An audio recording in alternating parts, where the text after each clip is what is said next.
ምሕረቱን ብዙ ስለሆነ እናመሰግነዋለን። እሺ ዛሬ ብዙ ነገር ነው የሚገርማችሁ የሚባለው የትኛው እንደሚሻል እያሰብኩ ነበር። በቅዳሴ ጊዜ የተነበበው ወንጌልና የተሰበከው ምስባክ ሰው ለሕይወቱ ተገቢውን ውሳኔ እንዲወስን የሚናገር ነው። ለዛሬው እሑድ የተመረጠው ስለ ግብዣ የሚናገር ወንጌል ነው የዛሬው። እንደገና ደግሞ ወርሃዊ መታሰቢያ የመልአኩ ቅዱስ ገብርኤል መታሰቢያ በዓል ነው። ስለዚህ እስኪ ለእናንተ ምርጫ ልስጣችሁ። ስለ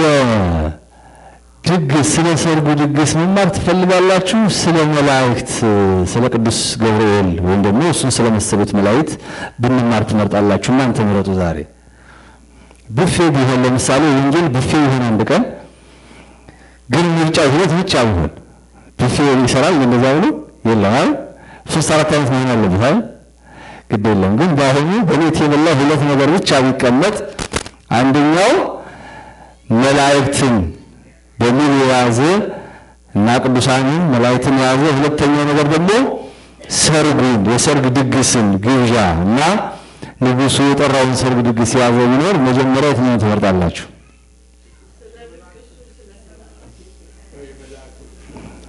መላእክቶቹን ይመርጣሉ። እርሱ ስለ ሰርጉ ድግስ ይመርጣሉ። ሌላስ መላእክቱ፣ እዛስ እንደገና መላእክቱ፣ ሌላስ በጣም ጥሩ። ስለዚህ አሁን ድግሱ ጾም ስለሆነ ይመስለኛል ጾም ስለሆነ ጾም ነው ብለው ነው አሁን ዛሬ ድግሱን እንደርስበታለን። ጥሩ። አሁን ብዙሃኑ ድምጻችሁን በሰማሁት መሰረት በሱ መሰረት እንላለን። አንዳንድ ጊዜ ግን ብልህነት ነው ማለት ነው። መምህሩ ቁጭ ብሎ ለማስተማር ሲሞክር ህሊናው ሲታገል የትኛው ይሻላል? ምክንያቱም አንድ ወር ነው የምንገናኘው። የኛ ነገር እኮ በጣም ዓርብ በነገራችን ላይ ጉባኤ ተጀምሯል። ባለፈው ትናንትና ዓርብ ነው የጀመርነው። የዓርብ ጉባኤ ተጀምሯል። ሁላችሁም እየመጣችሁ እግዚአብሔርን ቃል ተማሩ። በብዙ መንገድ ትጠቀማላችሁ። ዛሬ የምንማረው ይህን ትምህርት በሚገባ እንድትከታተሉ ጋብዛችኋለሁ። የሞኝ ልቅሶ አይነት አይደለም። ነገሮችን ስንማር ማየት ያለብን ከልባችን ነው ማየት ያለብን። በጣም መሰረታዊ ትምህርት ነው የምንማረው ዛሬ። የኢትዮጵያ ኦርቶዶክስ ተዋሕዶ ቤተክርስቲያን የምታምነው መሰረታዊ የሆነ ትምህርት ነው ዛሬ እናስተምራችሁ። ስለዚህ ለምንማር ሁላችሁ ራሳችሁን አዘጋጁ፣ እጆቻችሁን አንሱ። በስመ አብ ወወልድ ወመንፈስ ቅዱስ አሐዱ አምላክ። አምላካችን እግዚአብሔር በኃይለ መስቀሉ የሁላችንንም አእምሮ ባርኮ ቀድሶ የምንማረውን ቃሉን እንዲገልጥልን ፈቃዱ ይሁን። እንደ ፈቃዱ መኖርን ያስተምረን፣ ፈቃዱን ፍቅሩን ይግለጥልን። ዛሬ የምንማረው ስለ ቅዱሳን አማላጅነት ነው። ጠቅላላ ምልጃ የሚባለውን ትምህርት ዛሬ እናያለን። ምልጃ ማለት ምን ማለት ነው? ምልጃ ማለት ምን ማለት ነው? ማንም ይተረጉምልኝ። ማስታረቅ ማለት ነው አይደል? በጣም ጥሩ። በቤተ ክርስቲያናችን ትምህርት የእግዚአብሔር ሰዎች ቅዱሳን ሰዎች ማለት ነው እና ቅዱሳን መላእክት ስለ ሰው ልጆች በእግዚአብሔር ፊት ምሕረትን ይቅርታን እንዲያደርግ ይለምናሉ ብለን እናምናለን። በዚህ ትምህርት ዙሪያ ስንማር ሁሉ ጊዜ የሚያጋጥሙን ብዙ ነገሮች አሉ። ዛሬ እኛም ጥያቄዎች ነው ለመመለስ ጥረት የማደርገው። ለምሳሌ እግዚአብሔር ራሱ ፍቅር አይደለም ወይ? እንዴት ሌላ ሰው ስለኛ እንዲጠይቀው ያስፈልጋል? ሁለተኛ በጌታችን በመድኃኒታችን በኢየሱስ ክርስቶስ መምጣት ከእግዚአብሔር ጋር ተገናኝተን የለም ወይ? እውነትና ሕይወት መንገድም ጌታ አይደለም ወይ? እንዴት በሌላ መንገድ ወደ እግዚአብሔር ትደርሳላችሁ? ተገቢ አይደለም፣ ሌላ ትርፍ መንገድ ነው።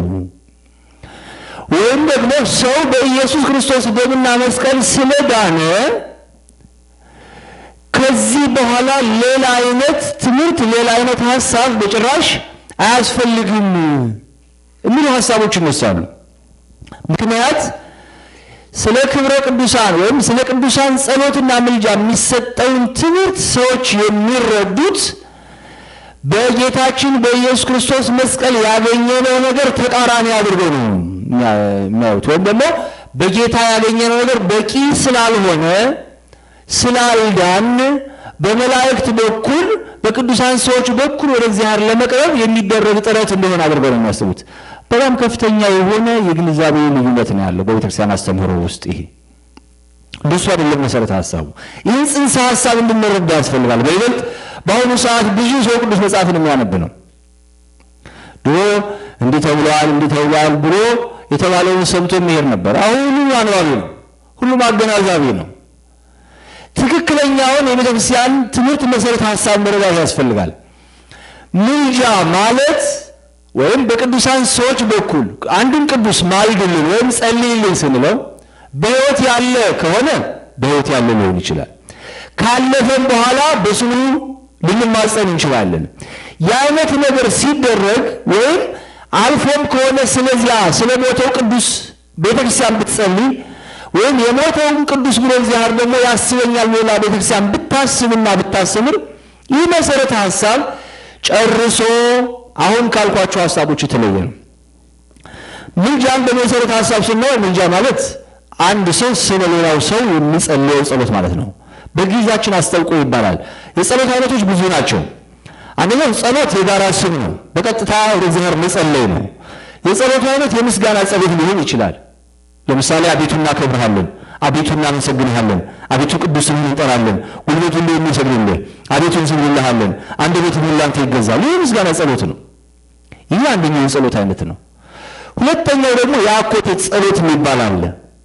ያ አይነት ጸሎት አድርገህልኛልና ለዘላለም አመሰግንሃለሁ፣ በልጅ በጌታችን በመድኃኒታችን በኢየሱስ ክርስቶስ አድነኛልና ለዘላለም አመሰግንሃለሁ፣ በተወደደ ልጅ በጌታችን በአምላካችን በመድኃኒታችን በኢየሱስ ክርስቶስ ምስጋናና ክብር ለአንተ ይሁን፣ በልጁ በጌታችን በመድኃኒታችን በኢየሱስ ክርስቶስ ያዳነን እግዚአብሔር ስሙ ይክበር። እንዲህ ያሉ በክርስቶስ የተደረገለት ነገር ማመስገን ያ ደግሞ የአኮቴት ጸሎት ይባላል። አቀድም አይኩቶቶ እግዚአብሔር በእንተ እግዚእነ ኢየሱስ ክርስቶስ። ስለዚህ በጌታችን በኢየሱስ ክርስቶስ ስለዳን እግዚአብሔርን ከሁሉ አስቀድሜ በኢየሱስ ክርስቶስ አመሰግናለሁ እንዳለ ቅዱስ ጳውሎስ በሮሜ መልእክቱ ማለት ነው። የአኮቴት ጸሎት ይባላል። ሌላው የአስተብቆት ጸሎት ይባላል። አስተብቆት ማለት ምልጃ ማለት ነው።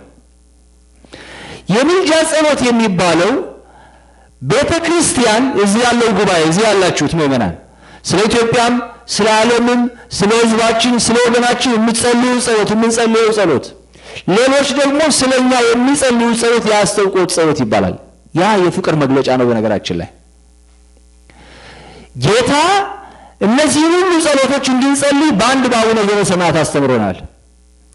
አቡነ ዘበሰማያት ሲያስተምር አባታችን ሆይ በሰማያት የምትኖር ስምህ ይቀደስ ብሎ የምስጋና ጸሎት እንድንጸልይ ያደረገ፣ መንግሥትህ ትምጣ ፈቃድህ በሰማይ እንደሆነች እንዲሁ በምድር ትሁን እያለ የናፍቆት ጸሎት እንድንጸልይ አድርጓል። እዚያ በኋላ ደግሞ የበደሉንን ይቅር በለን የዕለት እንጀራችንን ስጠን እያልን ደግሞ ስለሌላው ለእኔ ብቻ ሳይሆን ለእኛ እያልን ስለሌሎችም እንድንጸልይ አስተምሯል። ብዙ ውስጥ ራሱ አስተብቆት ተጠቅሷል።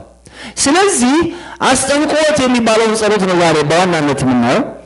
የአስተብቆት ጸሎት በቤተ ክርስቲያንም በመላእክትም ዘንድ ይደረጋል ነው የቤተ ክርስቲያን ትምህርት። መላእክት ስለ ሰው ልጆች በእግዚአብሔር ፊት ሲያመሰግኑ ለመልካም ይጸልያሉ፣ ሰዎች ሲከፉ ደግሞ ለክፉ ይጸልያሉ መላእክት ነው ትምህርቱ።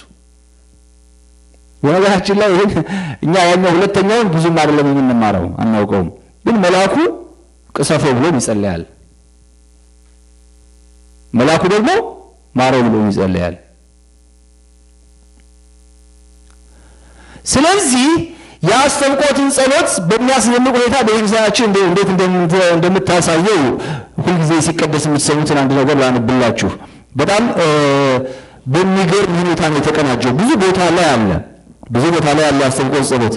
ነገር ግን ከብዙዎቹ አንዱ ዲያቆኑ ሲጸልይ እንዴት አድርጎ የአስተብቆትን ጸሎት በዲያቆኑ በኩል የሚነበበውን ክፍል በቅዳሴ ጊዜ ታስታውሳላችሁ። በእንተ ቅዱሳት የሚባል ጸሎት አለን አይደል? የማይታወስ ነገር የለም፣ የማይወሳ ነገር የለም። በዚያ ውስጥ ስለ እያንዳንዱ የህብረተሰብ አካል፣ ስለ አየር ንብረቱ ሳይቀር፣ ስለምንኖርባት ሀገር፣ ስለ ንዑሰ ክርስቲያን፣ ስለ ሁሉ ነገር ነው የሚጸለየው። ለምሳሌ አንዱን እንኳን ባስታውሳችሁ መጀመሪያ ስለ ስጋው ወደሙ በስጋው ወደሙ ስለ ጸናቸው አንድነታችን ስለ ቤተክርስቲያን አንድነት ቅድስት ስለሆነችው በእንተ ቅድሳት ሰላማዊ ሰላም እግዚአብሔር ቅድስት ስለሆነች ስለ ክርስቲያኖች አንድነትና ስለ ምስጢረ ቁርባን እንጸልያለን። ቀጥሎ ስለ አማኞች እንጸልያለን። እግዚአብሔር የነሱን ሃይማኖት በንጹህ እንዲጠብቁ የሱን ሃይማኖት በንጹህ እንጠብቅ ዘንድ ስለ ሃይማኖታችን እንጸልያለን እንላለን። በቀና ሃይማኖት ስለመኖር እንማልዳለን። ይህ ሁሉ ምልጃ ነው። በነገራችን ላይ ስለ ሌሎች ሁሉ ነው፣ ስለ ራስ ብቻ አይደለም የሚጸለየው። ይሄ እስከ ፍጻሜያችን ድረስ እግዚአብሔር በመንፈስ ቅዱስ አንድነት ይጠብቀን ዘንድ ስለ አንድነታችን እንማልዳለን። ይህ እንማልዳለን እያለ በዝርዝር በእንተ ቅድሳት ላይ ሁልጊዜ በቅዳሴ ላይ የምንሰማው ጸሎት የአስተብቆት ወይም የምልጃ ጸሎት የሚባለው ነው። ይህን የመሰለ መስተንቁ የሚባል ጸሎት አለን።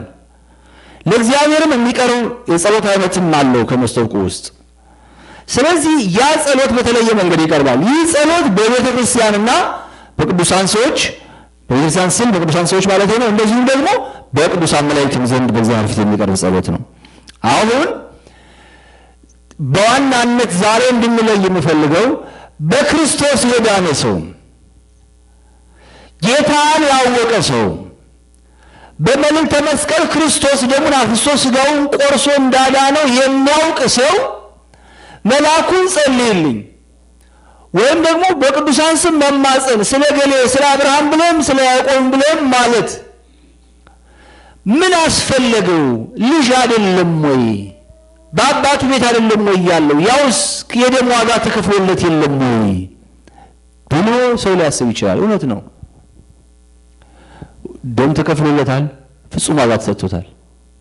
ግን አንድ ነገር ልንገራችሁ፣ የምልጃ ትምህርት ምንጩና መነሻው የዚያ የሚጸልየው ሰው የሃይማኖት ደረጃና የትህትና መጠን ነው።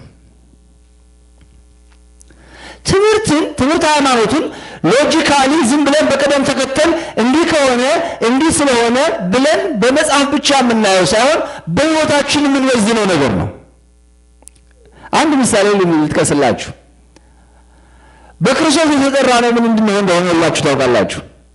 ደም ለኛ አፍስሶ ሰውነታችንን በደም ገዝቶ አካላችን በሙሉ የጌታ እንዲሆን የተጠራ ነው። ቅዱስ ጳውሎስ በቆሮንቶስ መልእክቱ ምዕራፍ 6 ላይ ታስታውሱ እንደሆነ አንደኛ ቆሮንቶስ ምን እንደሚል ታውቃላችሁ? አካልክን ወስደህ ከሌላ ሴት ጋር ብትተኛ ከዘማ ጋር ብትተኛ የክርስቶስ አካል ነውና የክርስቶስን አካል አመንዝራ አደረግከው።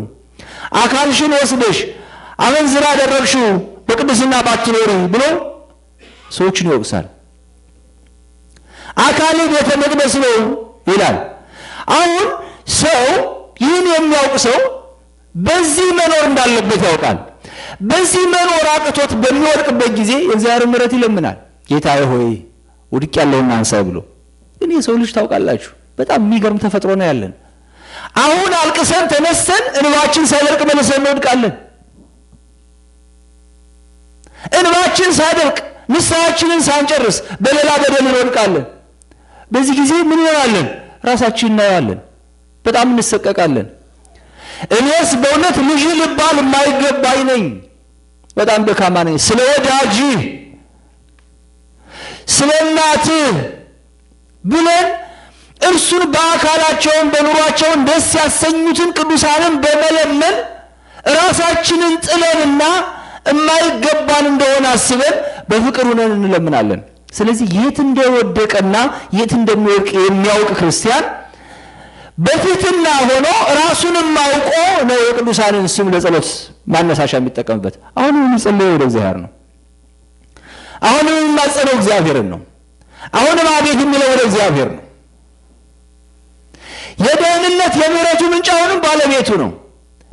ነገር ግን ያ ሰው ወደ እግዚአብሔር አንዳንድ ጊዜ ልንገራችሁ፣ ልጅ አባት እናት የወለደው ልጅ አባቱን አሁንም ቅድምም ካስቸገረ አባቱ ውጣ ይላል። አባት ውጣ ይላል። ወደ አባት እኮ ሽማግሌ ይላካል። አስታርቆኝ ከአባቴ አስታርቆኝ ከእናቴ ቤት ልግባ ተብሎ ለምን? በእውነት በአካል ከወለደ እያለበሰ እየመገበ ካሳደገ ሳይጸየፍ አቅፎ ካሳደገ አባትና እናት ጎረቤት፣ አጎት፣ አክስት ይቀርባል? አይቀርብም። የዚያ ልጅ አመል ነው ያን የሚያመጣው። ስለዚህ ቅዱሳን ሰዎች ከራሳቸው ስለሚያውቁ እውነተኛ አማኞች እለት የእግዚአብሔርን የምህረቱን ብዛት እያዩ በአንጻሩ ደግሞ የሰውነታችንን ክፋት የሐሳባችንን ደካማነት ሲረዱ እርሱም በዚህ በሚሞት ሥጋ ደስ አሰኝተው ያለፉትን ቅዱሳንንና እንዲሁም ደግሞ በሥጋቸው የማይፈተኑትን መናፍስቱን የተፈጠሩትን መላእክትን ስለ ወዳጅ ስለ ገብርኤል ስለ እናት ስለ ቅድስት ድንግል ማርያም አንተን ስላየ ስለ ዓይኗ በፊት ስለፈሰሰው ስለ እንባዋ ስለተሸከመ ስለ ማኅፀኗ ስለ ጠባቸው ስለ ጡቶቿ ስላዘለ ስለ አካሏ በፊት ስለፈሰሰው ስለ እንባዋ ብለህ ማረኝ እንጂ እኔ እንኳን በእውነት የከበረውን ደምን ረግጬ ሄጃለሁ እምረባ አይደለሁም ብሎ ያ ክርስቲያን በትሕትና ይቀርባል። የምልጃ መነሻው ይሄ ነው። የምልጃ ምንጩ ይሄ ነው። የምልጃ ትምህርት በእውነተኛው የቤተክርስቲያን ትምህርት መመዘኛ ሲታይ የወንጌል ተቃራኒ ሳይሆን የንስሐ ትምህርት አካል የሆነ እጅግ በጣም አስፈላጊ የሆነ የወንጌል አካል ነው። ስለዚህ ንስሐ ማለት እንደርሱ ነው። አንድ ሰው በእውነት በሚገባ ራሱን ሲያይ በትሕትና ሲዋጥ ቀና ብሎ መንበሩን ቀና ብሎ ቤተ መቅደሱን ላይ ይፈራል። ታስታውሳላችሁ ፈሪሳውና ቀራጩ እንዴት እንደቀረቡ? ፈሪሳዊው እየተመጻደቀ እኔ በሳምንት 2 ቀን እጾማለሁ፣ ሕግን አከብራለሁ፣ እንዲህ አደርጋለሁ፣ እንዲህ እኖራለሁ እያለ ሲቀር ቀራጩ ግን ደረቱን እየመታ ቀና ብዬ ሰማዩን አንጋጥቼም ደግሞ አንተ ያለበትን ቤት ላይ የሚገባኝ አይደለም እያለ ደረቱን ይመታ ነበር አንገቱን ደፍቶ። ይሄ ሰው በእውነት ቢዘልበት መሬቱ ይችላል፣ ቀናት ብሎ ቢያው ሰማዩ ይችላል። ያን ያሳሰበው ራሱን ማወቁ ነው። ምልጃን ደግሞ የሚጠይቁ ቅዱሳን ናቸው። በእምነት የሚጋደሉ ሰዎች ናቸው። በአንጻሩ ድካማቸውን የሚያውቁ ናቸው። ፍጹም በሃይማኖት እየታደገ ሲመጣ የሚታይ ነገር ነው። ራስን ከማየት የሚመጣ ነገር ነው። እንዲሁ በአታካራ የሚታይ ነገር አይደለም። አንዳንዶቹ የምልጃን ትምህርት የሚያዩት በእኛ ቤተ ክርስቲያን ካሉ ሰዎች ጀምሮ ምንድነው የሚያዩት? አንድ ሰው የፈለገውን ያድርግ፣ ይግደል፣ ይስረቅ፣ ያመንዝር፣ በገብርኤል ስም ከዘከረ ይድናል። እንደሱ የሚል ትምህርት የለም። እንደሱ የሚል ትምህርት የለም። የገደለ ይፈረድበታል። በየወሩ የገብርኤል እየዘከረ በየወሩ ነፍስ ቢገል በየወሩ ቢቀማና ቢሰርቅ ይድናል። እግዚአብሔር እንደምታታልለው ወይስ ቅዱሱ መልአክ? እንደውም መልአኩ በዚያ ሰው ላይ የሚጸልየው ጌታ ሆይ ለስምህ መርከስ ምክንያት ሆኗልና አጥፋው ብሎ ነው። ይህን ታውቃላችሁ። አንድ የምህረት መልአክ ለማይመለስ ሲሆን ይጥፋ ብሎ ነው የሚጸልየው። የሚመለስ ሲሆን ደግሞ ማረ ብሎ ነው የሚጸልየው። ለምሳሌ እንደ በለሷ ያለ ሲሆን ፍሬ እስክታፈራ ድረስ ጠብቃት ነው የሚለው።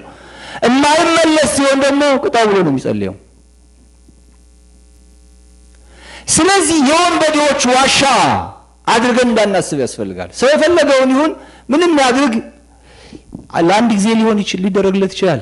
ንስሐ ገብቶ ለምሳሌ አንድ ሰው ሲወነብድ የኖረ በወደል የኖረ ሰው አልቅሶ ምን ብሎ የሆነ ቦታ እንደምሳሌ ሆኖ ተቆጥሮለት በቃ አንድ ቦታ ሄዶ አልቅሶ ምሳሌ ተዘጋጅቶ ከመጣ ስለደም ከተቀበለ ያሰልልን ይችላል። ያ እንደ ምሳሌ ሊቆጠርለት ይችላል። ነገር ግን ሰው ለተለተ ወደል እየኖረ ይሄን አደርጋለሁ ቢል በጭራሽ በምንም በምጽዋትም ቢሆን አይድንም። ንስሐ ካልገባ ንስሐ መግባት አለበት። ምልጃ ወሰን አለው ራሱ። ነገር ግን ምልጃ እውነት ነው። ቅዱሳን መላእክትም ሆኑ ቅዱሳን ሰዎች በእግዚአብሔር ፊት ስለ ሰዎች ይጸልያሉ። በጸሎታቸው ምክንያት ለሰዎች ምሕረት ይደረጋል። ዛሬ አንዳንድ ጥቅሶች ያነብላችሁ ነው።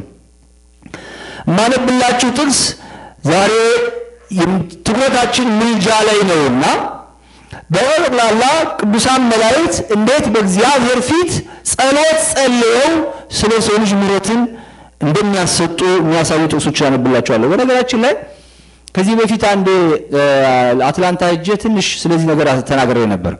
ዛሬ በሰፊው መናገር ፈልጋለሁ። እኛና ሌሎች የመላእክትን መኖርና ረድኤት የሚያምኑ ግን የመላእክትን ምልጃ የማይቀበሉ አካላት የምንለያይበት ነጥብ አንድ ነው። መላእክትን እግዚአብሔር ለፈጠረ ያምናሉ፣ ፕሮቴስታንቶችም እኛም እናምናለን። ከእግዚአብሔር ተልከው መጥተው መላእክት ሰዎች እንደሚረዱ ያምናሉ፣ እኛም እናምናለን።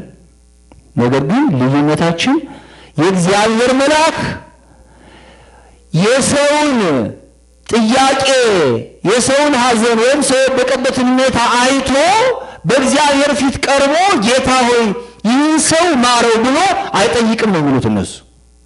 እኛ ደግሞ ይጠይቃል ነው የምንለው። ልዩነታችን ይሄ ነው። በነገራችን ላይ በእኛና በሌሎች መካከል ያለው ነጥብ በመላእክት ዘንድ ባለን አስተምሮ ይሄ ነው።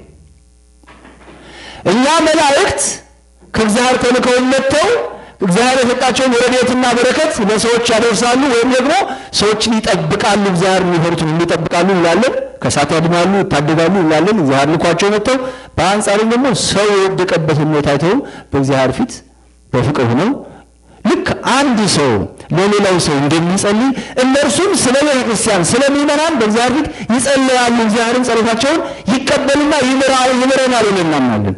ይህን የምንለው ከምን ተነስተን ነው? ለምሳሌ አንድ ጥቅስ ልጥቀስላችሁ። የማቴዎስ ወንጌል ምዕራፍ 13 ላይ ነው የሚጀምረው። ይህን ጥቅስ በጣም እወደዋለሁ፣ ምክንያቱም በጣም ግልጽ በሆነ መንገድ በስነ ስርዓት የተገለጸበት ሐሳብ ስለሆነ ነው። ክፍሉን ላንብላችሁ። እኔ ጋር ሆኑ፣ ሁላችሁ መጽሐፍ ቅዱሳችሁን አውጡ። የማቴዎስ ወንጌል ምዕራፍ 13 ቁጥር 29 ሌላ ምሳሌ አቀረበላቸው እንዲህም አለ፣ መንግሥተ ሰማያት በእርሻው መካከል ዘርን የዘራን ሰውን ትመስላለች። ሰዎቹም ሲሰሙ ግን ጠላት መጣና በስንዴው መካከል እንክርዳድ ዘርቶ ሄደ። ስንዴውም በበቀለና ባፈራ ጊዜ እንክርዳዱ ደግሞ ያን ጊዜ ታየ። የባለቤቱም ባሮች ቀርበው ጌታ ሆይ መልካምን ዘር በእርሻ ዘርተህ አልነበረምን? እንክርዳዱንስ ከወዴት ተገኘ አሉት። እርሱም ጠላት ምን አደረገ አላቸው። ባሮቹም እንግዲህ ሄደን ብንበቅለው ትወዳለህን አሉት። እርሱ ግን እንክርዳዱን ስትበቅሉ ስንዴውን ከእርሱ ጋር እንዳትነቅሉ አይሆንም አላቸው። ተዋቸው፣ እስከ መከር ጊዜ አብረው ይደጉ። በመከር ጊዜ አጫጆችን እንክርዳዱን አስቀድማችሁ ልቀሙ፣ በእሳትም ለማቃጠል በየነዶ ወሰሩ፣ ስንዴውን ግን በጎተራዬ ክተቱ እላለሁ አለ ይላል። የዚህን ቃል ትርጉም ላንብላችሁ። ቁጥር 11 እና ቁጥር 36 ላይ በዚያን ጊዜ ሕዝቡን ትቶ ወደ ቤት ገባ። ደቀ መዛሙርቱ ወደ እርሱ ቀረቡ። የእርሻውንና የእንክርዳዱን ምሳሌ ተርጉምልን አሉት። እርሱም መልሶ እንዲህ አላቸው፣ መልካም ዘር የዘራው የሰው ልጅ ነው። እርሻው ዓለም ነው። መልካሙ ዘርም የመንግስት ልጆች ናቸው፣ እንክርዳዱም የክፉ ልጆች ናቸው። የዘራውም ጠላት ዲያብሎስ ነው። መከሩም የዓለም መጨረሻ ነው። አጫጆቹም መላእክት ናቸው። እንግዲህ እንክርዳዱ ተለቅሞ በእሳት እንደሚቃጠል በዓለም መጨረሻ እንዲህ ይሆናል። የሰው ልጅ መላእክቱን ይልካል፣ ከመንግስቱም እንቅፋትን ሁሉ አመጽንም የሚያደርጉትንም ይለቅማሉ፣ ወደ እቶነ እሳትም ይጥሏቸዋል። በቀጥታ ምንድነው እዚህ ውስጥ የተገለጸው ነገር መሰላችሁ? ዘራው የእግዚአብሔር ልጅ ነው። ሰውየው ገበሬ ነው። ስለ ዘር ብዙዎቻችን ምናልባት የምናውቅም ረስተን ይሆናል፣ የማናውቅም ላናውቅ እንችላለን። ገበሬዎች ለመሬታቸው በጣም ነው የሚጠነቀቁት። ደጋግመው ነው የሚያርሱት። በይበልጥ ዝናብ ከመዝነቡ በፊት እንዲሁም ደግሞ ትንሽ ዝናብ ከዘነበ በኋላ እያገላበጡ ነው የሚያርሱት። ምክንያቱም እዚያ ውስጥ የተደበቀ የአረም ነው የሚበቅለው ነገር እንዲደርቅና ንጹህ ለም አፈር እንዲሆንላቸው ስለዚህ ደጋግመው ያርሱታል። ካረሱ በኋላ ለዘር በጣም ነው የሚጠነቀቁት። መሬቱ ላይ ብዙ ስለደከሙበት በእጃቸው እንክርዳድ መዝራት ወይም ደግሞ አረም አብሮ መዝራት አይፈልጉም። ንጹህ ዘር ነው የሚዘሩት። ንጹህ ዘር በእጃቸው እንደዚህ መጥነው ነው የሚዘሩት። ማሽን የላቸውም ያገሬ ገበሬዎች። የሚገርማችሁ ነገር በትልም ይባላል እህሉን የሚያሳርፉበት እንዲህ አንድ ጊዜ የሚዘሩበት እንደዚህ አድርገው ሲዘሩት እንደ ዝናብ የሆነ ጠርዥ መስላም ዞሮ ይሄድ የሚፈሰው እንደው መስመሩን አይለቅም። የገበሬው እጅ ሲወረውር በጣም የተለየ ሙያ ያለው ይሁን በሚገባ ወደ ውጭ እንዳይወርቅ አድርጎ በስርዓት ይዘራዋል። ንጹህ ዘር በንጹህ መሬት ላይ ስለሚዘራ ምን ይሆናል? ይበቅላል። አሁን ምንድነው የሆነው? የገበሬ ግን ጥሩ ስንዴ ዘርቶ ሳለ ጠላት ነበረበት። ያ ጠላት ምን እንዳደረገ ታውቃላችሁ? ገበሬው ሄዶ በሬዎቹን ፈቶ ሰራተኞችን ይዞ ሲተኛ ሌሊት መጣና በጨረቃ በስንዴው ልክ እንክርዳድ ዘርቶበት ሄደ በላዩ ላይ። በነገራችን ላይ አሁን ይሄ ምን አይመስልም ሲነገራል፣ ግን ጠላት ያደርጋል በእውነት።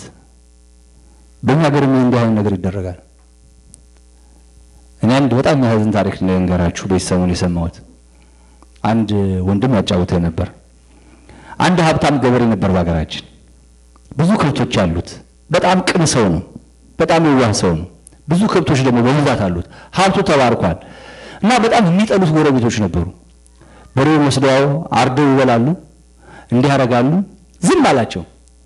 አንተ ለምንድነው ዝም የምትሉታል? እግዚአብሔር ምን ነሳኝ ተዋቸው ይላል። አሁን ይወሰዱ ያረዱ ይበሉ እሱ አልናገራለ። ከብቱም እየበዛ ነው የሚሄደው። ምን እንዳደረጉ ታውቃላችሁ? ጠላቶች ስለሆኑ በረት ውስጥ ገብተው የሁሉንም ከብቶቹን ምላሳቸውን ቆርጠው ሄዱ። የሁሉንም ከብቶች አይበሏቸው። ከብቶቹ በረሃብ ተሰቃይተው ሞቱ።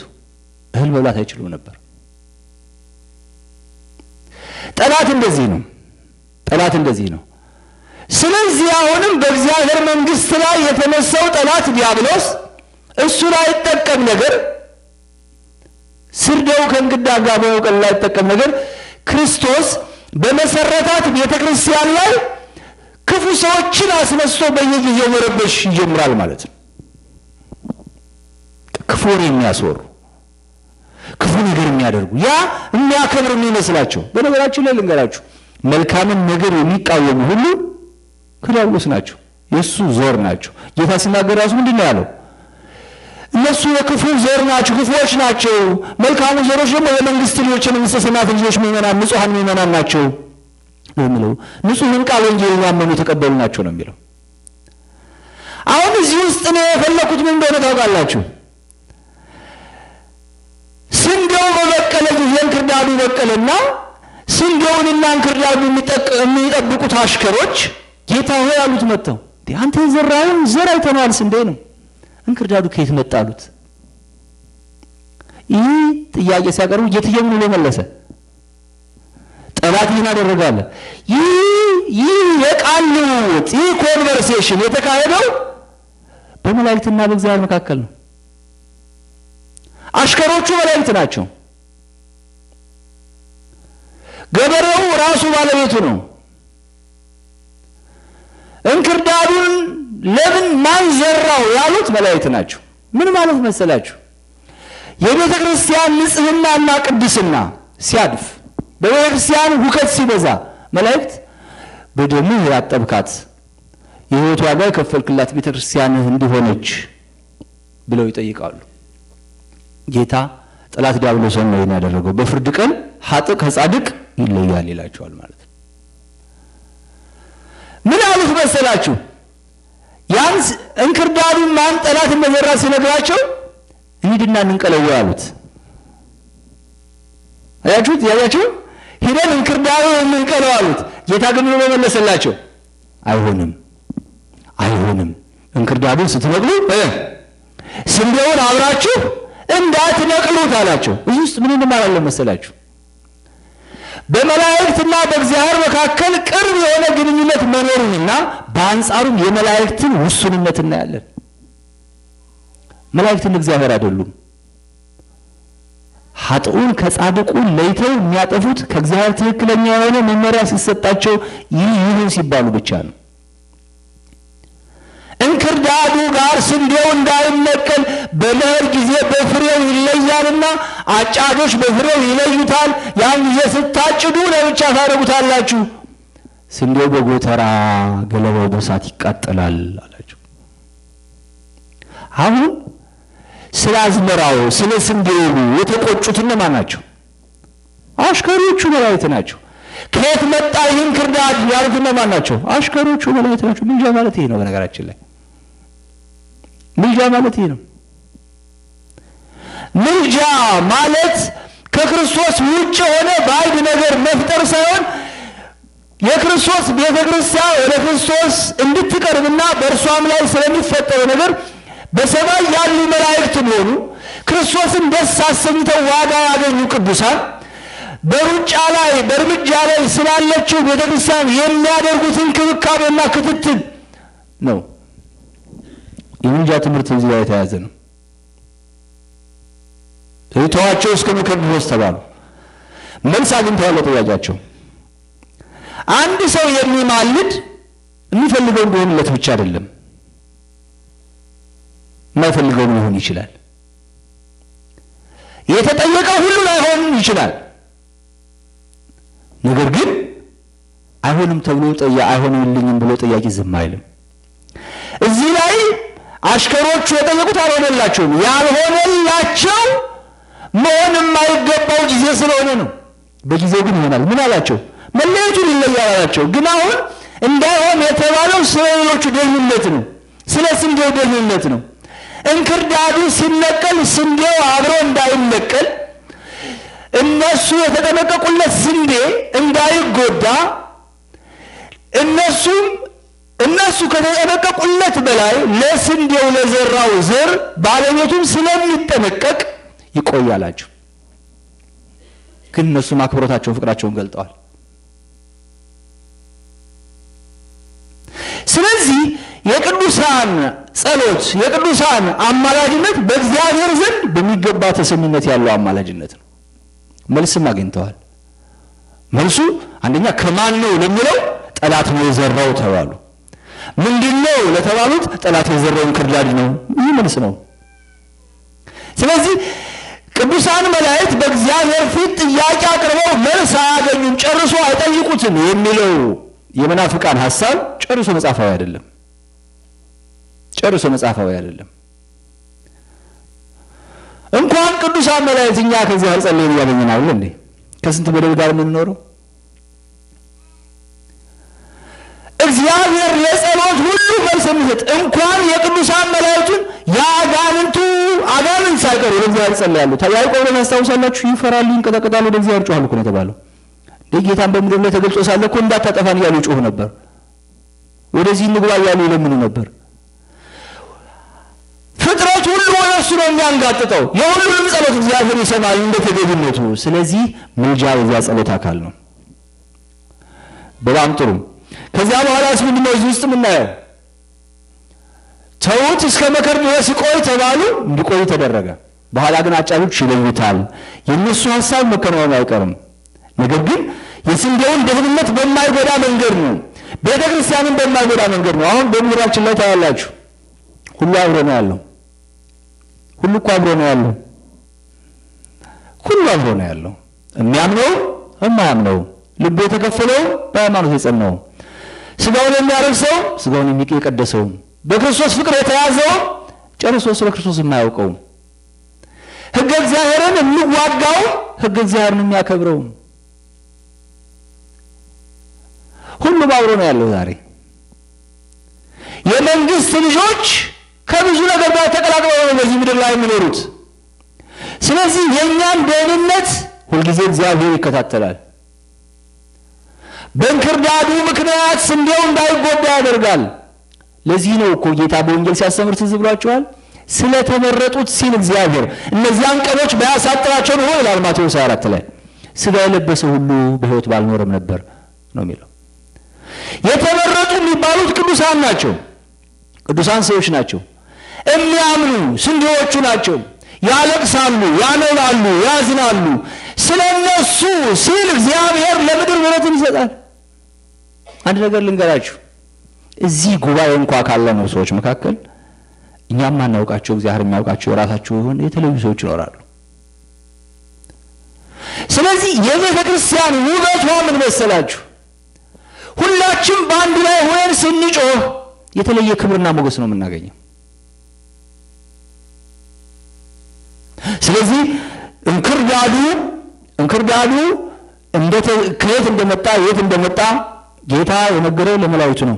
መላእክት ይጠይቃሉ፣ ከጌታ ዘንድ መልስ ያገኛሉ። መላእክት ይማልዳሉ፣ ከጌታ ዘንድ መልስ ያገኛሉ። መልሳቸው አሁንም የሚሰጣቸው መልስ እነሱ የጠይቁበትን ዓላማ የሚቃወም ሳይሆን እነሱ የሚጠይቁበትን ዓላማ የሚገባ የሚተረጉም ነው።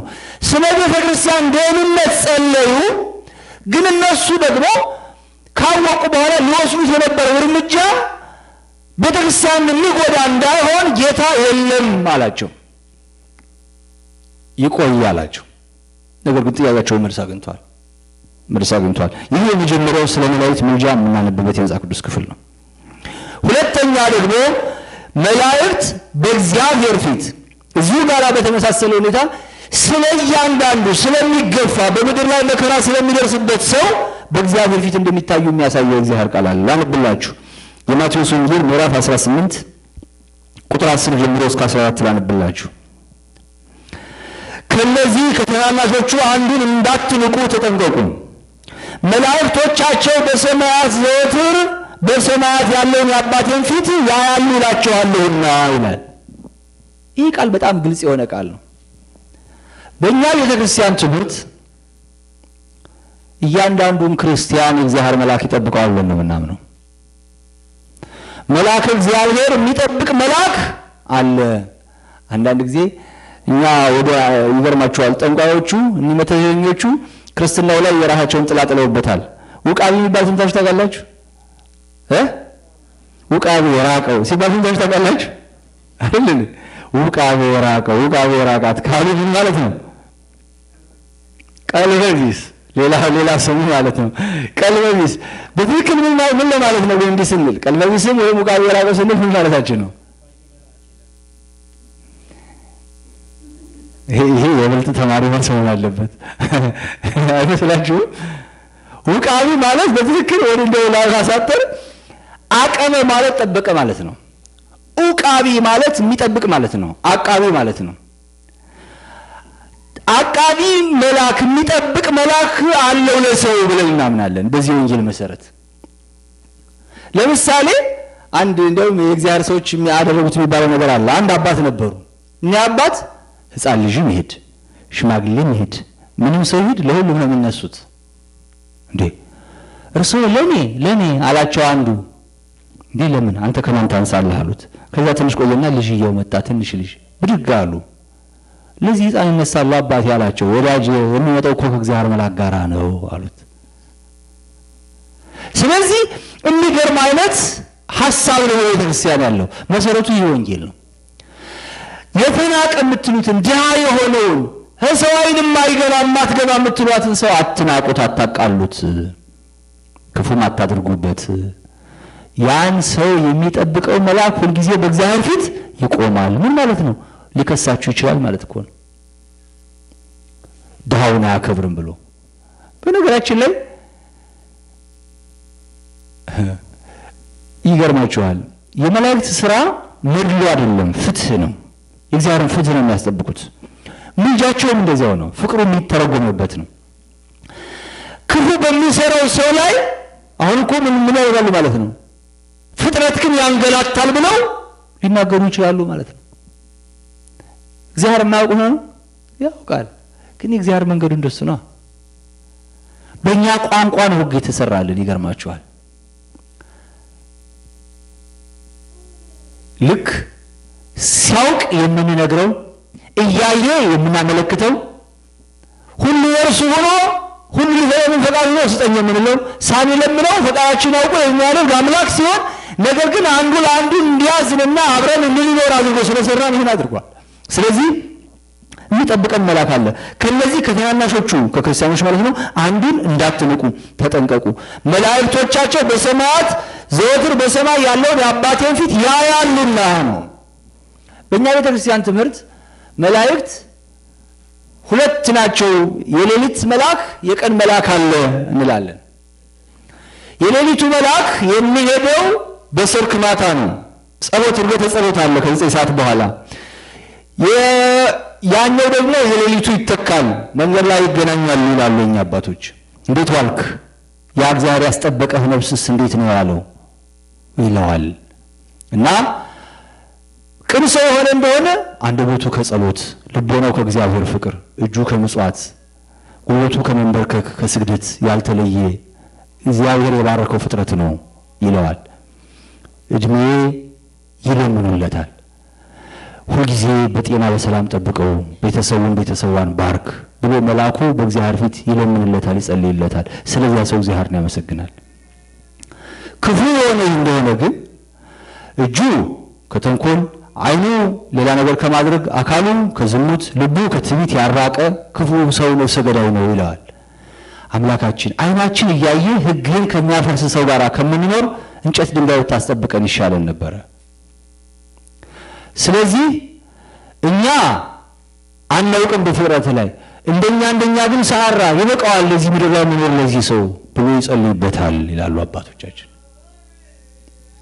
ስለዚህ የእግዚአብሔር መልአክ ሰዎችን ሁልጊዜ የሚጠብቅ መልአክ ነው። በምናደርገው ነገር ደስ ይላል። መላእክት እኮ አብረው ነው የሚዘምሩት።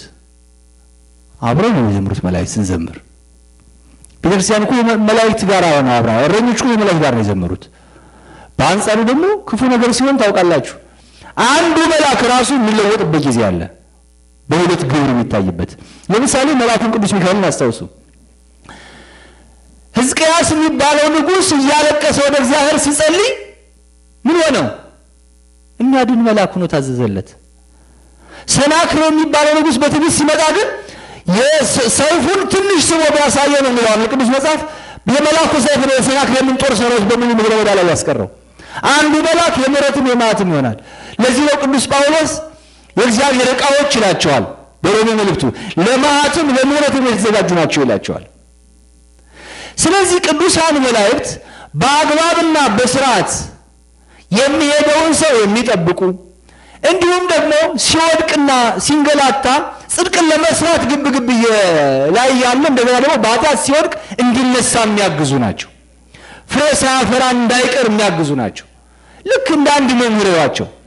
ለምሳሌ አንድ እውነተኛ የሆነ መንፈሳዊ አባት ልጆቹ ለስጋው ለደሙ እንዲበቁ ንስሐ እንዲገቡ በእግዚአብሔር ቃል እንዲያድጉ እንደሚሰራ አንዲት ቤተክርስቲያን ሕዝብ ወደ እግዚአብሔር እንዲቀርብ እንደምትሰራ አንዲት መልካም እናት ልጆቿ ለቁም ነገር እንዲበቁ ሁሉም የተማሩ እንዲሆኑ እንደምትደክም የእግዚአብሔር መላእክትም ስለ ሰዎች እንደዚህ ያለ የረድኤት ስራ የሚሰሩ ናቸው።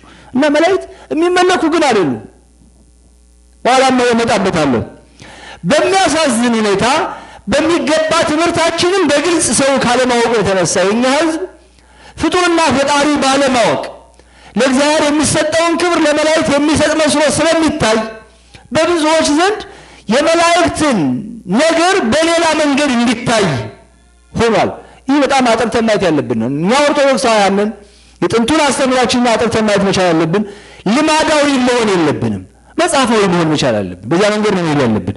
ስለዚህ መላእክት በእግዚአብሔር ፊት ስለ ሰው ልጅ ይታያሉ። በጎ ስናደርግ እንመሰግናለን፣ ስናጠፋ ለንስሐ በሚያበቃው ይጸልዩልናል፣ ለምሕረት የማያበቃ መስሎ ከታያቸው ደግሞ ይመቀሉ ይላሉ። ውሳኔ ግን የሚሰጠው እግዚአብሔር ነው። ሌላ ደግሞ አንድ ጥቅስ እንጨምራቸው። አሁን በአዲስ ኪዳን የሉቃስ ወንጌል ምዕራፍ 13 ላይ ሄዱ። የሉቃስ ወንጌል ምዕራፍ 13 ላይ አንድ የሚገርም ታሪክ አለ። ቁጥር 9 ጀምሮ ነው ያለው።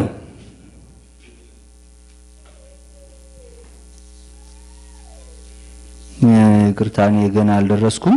ሉቃስ 13 ነው አልኳችሁ አይደል? ሉቃስ 13 ቁጥር 6 ነው የሚጀምረው። ምንድነው የሆነው መሰላችሁ? ከቁጥር 1 ጀምሮ እስከ 6 አንድ ታሪክ ተከናወነ። የተከናወነው ታሪክ ምንድነው? ሰዎች ጌታን ወሬ ይዘውለት መጡ። አንተ ጌታ ሆይ አሉት፣ ዜና ነገሩት። ጲላጦስ የሚባለው እኮ የኢየሩሳሌሙ መስፍን የአይሁድ ካህናትና የአይሁድ ሰዎች መሻት ሊሰው መሰዋው ላይ ቆመው እያለ የበጉን ደም አፍሰው ሳለ ሰዎቹን አርዶ ደማቸውን ከበጉ ደም ጋር ቀላቀለው ብሎ ነገሩት። እዚህ ነው ያነበታላችሁ። የገሊላ ሰዎች ይህን አወሩለት። ይህን ሲያወሩለት ጌታ ምን ብሎ መለሰላቸው? እንደ በሰሌም ምን ሲሆን አታውቁም ወይ? ዝናብ ሊያባሩ ግንብ የተጠጉ 9 ሰዎች እኮ ግንብ ወድቆባቸው ሞቱ አላቸው። እነዚህ ሰዎች ከሌላው የከፋ ኃጢአት ስለሰሩ እንዳይመስላችሁ ያጋጠማቸው እናንተ ንስሐ ካልገባችሁ እንደዚሁ ትሆናላችሁና ቀናችሁን ተጠቀሙበት ካለ በኋላ ምሳሌ መሰለላቸው። ይህን ምሳሌ አለ። ለአንድ ሰው በወይኑ አትክልት የተተከለች በለስ ነበረችው። ፍሬም ሊፈልግባት መጥቶ ምንም አላገኘም።